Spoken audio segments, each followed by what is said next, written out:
Hey guys, what's going on? My name is Sam, or Chaotic, and welcome back to another GTA 5 video here on my channel.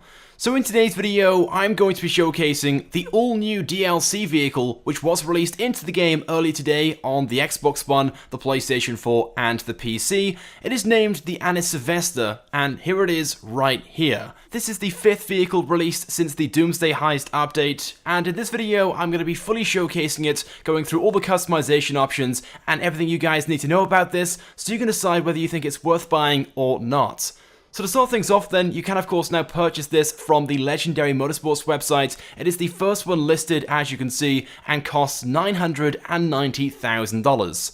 So it's just $10,000 under $1 million, and straight away, as I'm sure you guys would agree with me, it does seem very expensive. And that's because it is. It is overpriced for what you're paying for. It isn't some top-range, high-end luxury supercar which can do 0 to 60 in 2 seconds. This thing is just a fairly basic vehicle in the sports classics category. And for almost $1 million, there are loads of other sports and supercars in the game which you can purchase, which in my opinion are just so much better straight away.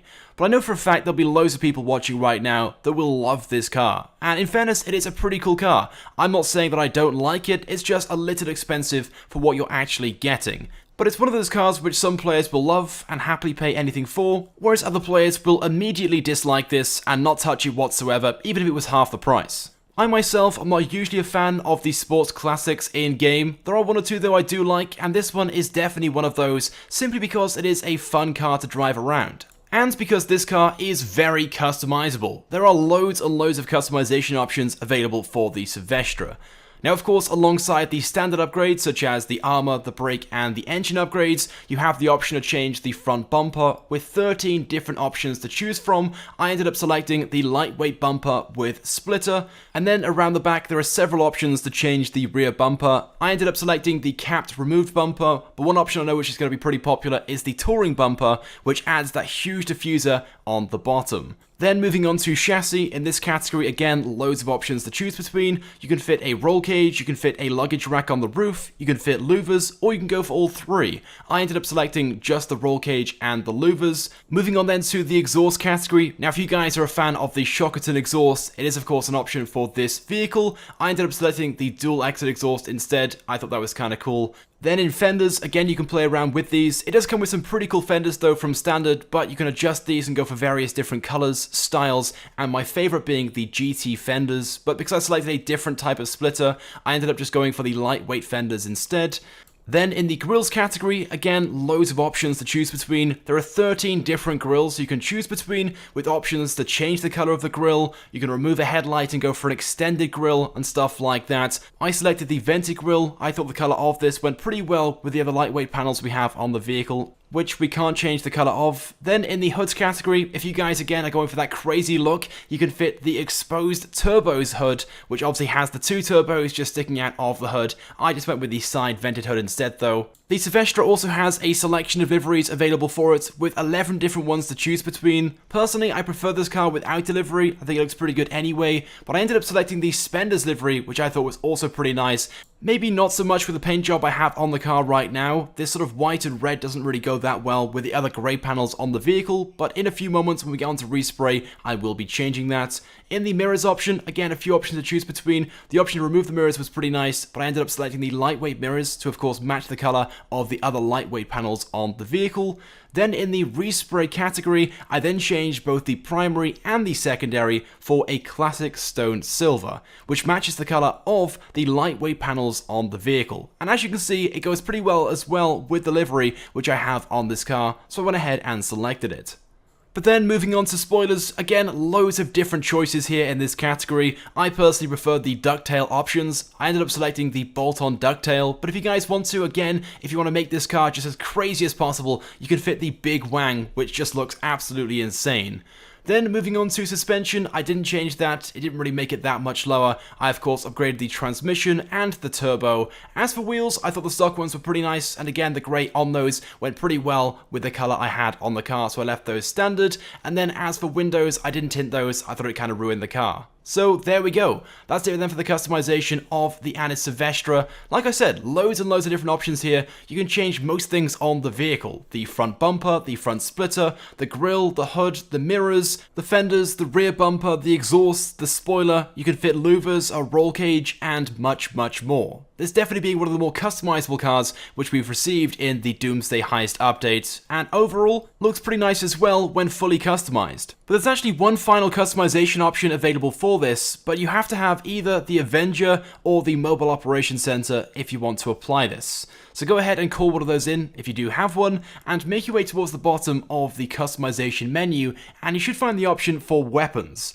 And in here you can fit some mounted machine gun turrets in the front bumper. Honestly guys, this is not a customization option I expected Rockstar to make available for a vehicle like this. It just seems very unfitting, but if you want to, you can choose this. It will cost you $100,000, but honestly, it is not worth spending the money on. As I'm sure you guys know, the mounted machine gun turrets on most vehicles are pretty useless, and they're just the same on this. You can of course select between the mounted machine gun turrets and your regular weapons if you want to, and that is a pretty good feature as well, because like I said, the mounted machine gun turrets on this are pretty useless. They're pretty much only good for shooting out tires and destroying vehicles if they are stationary. It takes around about 5 seconds or so to blow up a vehicle if you're shooting at it constantly, shooting towards the engine bay. So they aren't that powerful, and personally aren't even worth considering, but if you guys want to turn this into a weaponized vehicle, you can of course do so. There is the option to do that at either your Avenger or the Mobile Operations Center. But for $100,000, it just seems like a very expensive option for something which isn't really all that great or powerful. So personally, I wouldn't recommend fitting this, but of course you guys do have the option to fit it if you want to. But do bear in mind, if you do choose to fit machine gun turrets, you won't be able to use this vehicle in races. But overall, for those people wondering, the cost to get this vehicle and to fully customize it and fit these mounted machine gun turrets will cost you around about $1.5 million or so. Of course, the buy it now price is just under $1 million. The machine gun turrets are $100,000, and to fully customize the vehicle will cost you anywhere from $300,000 to $400,000. Which again brings us back to the fact that this car is very, very expensive. For that amount of money, you can get yourself so many other vehicles in-game, including some of the top-range sports and supercars. But it's not like this car is all that special or unique. In fact, there are two other cars in-game which are pretty similar to this in the terms of design. On the left-hand side of the blue car, which is the Savestra, we of course have the Retinue, which was added in the Smuggler's Run update. This is also a two-seater sports classic with a load of customization options, many of which in the same categories. And then on the other side of the Savestra, the yellow car, this is the Vulcan Warrener. And this was added back in 2014 in the I'm Not a Hipster update. And this one again is also very, very similar in the terms of its shape and design. It also has loads of customization options available for it, many of which are very, very similar, if not the same, such as the mirrors, the spoilers, some of the exhaust options and stuff like that. The only real difference being that it's a 4-door vehicle as opposed to being a 2-door car. But I guess the main question being, which one out of these three is the fastest in a straight line drag race at the airport? So on the left hand side we have the Retinue, in the middle I'm driving the Savestra, and on the right hand side we have the Warrener. And as you can see, straight off the line, the Retinue is ahead. It does have a slightly better acceleration rate. Now eventually you'll notice in this drag race, the Savestra does begin to catch up and almost overtakes, but needs a lot more distance to be able to do so. And as for the Warrener, although it started off well, unfortunately is a much slower car and was left miles behind. But in this drag race, the Retinue won. Not by a huge amount, but it still won. We then decided to swap cars, so I drove the Retinue, Composer drove the Savestra, and ADYYY drove the Warrener. Shout out to those guys. And again, we saw the same results. Off the line, the Retinue was straight ahead, and although during the race, the Savestra began catching up and was almost neck and neck by the time we reached the finishing line, it didn't quite make it. So I would say between these two, they are very similar in the terms of their performance, with the Retinue being slightly better off the line, just giving it that edge. But it means in races, the Retinue is your better choice, simply because it is faster off the line, and when you go through corners and slow down for them, as you power out, it will get back up to speed much faster than the Savestra. So although the Savestra might have a slightly higher top speed, it's maybe only 2 or 3 miles an hour faster, and takes a while to get there, so realistically, unless it is a very long, straight race, then the Retinue is the better choice. And whereas the Savestra costs almost $1 million at a price of $990,000,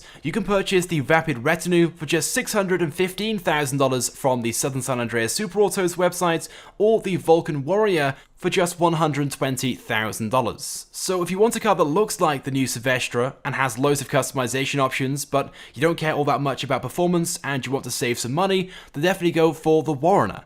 If you want a car that's like the Savestra, looks almost identical, has just as many customization options, and is better in the terms of its performance, then of course go and purchase the Retinue. And if for some reason you have to have the more expensive option and you really need that machine gun turret, then of course go ahead and purchase the Savestra. But would I recommend it? The answer is no. In my opinion, the Savestra, although it is a kind of cool car, and if you guys like the car for what it is, then sure, definitely go ahead and get it. But if you're one of those players who is looking for something which is good value for money, this definitely isn't that.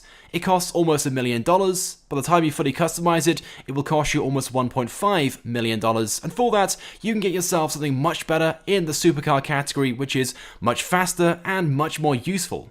If the car was maybe half its price, then maybe I would recommend it, but it's not, so there we go. So with that being said, guys, that's pretty much it then for this video. I, of course, want your thoughts and feelings on the new ANNIS Savestra. Do you guys like it? Do you not? Have you bought it? Yes or no? Go ahead and leave a comment right now on this video. If you guys could also drop a like as well, it would, of course, be greatly appreciated, and it helps me out a lot. And if you haven't subscribed to my channel, make sure you do, because I upload all the latest and the greatest Grand Theft Auto 5 content. So as always, guys, thank you very much for watching, and I will see you guys next time.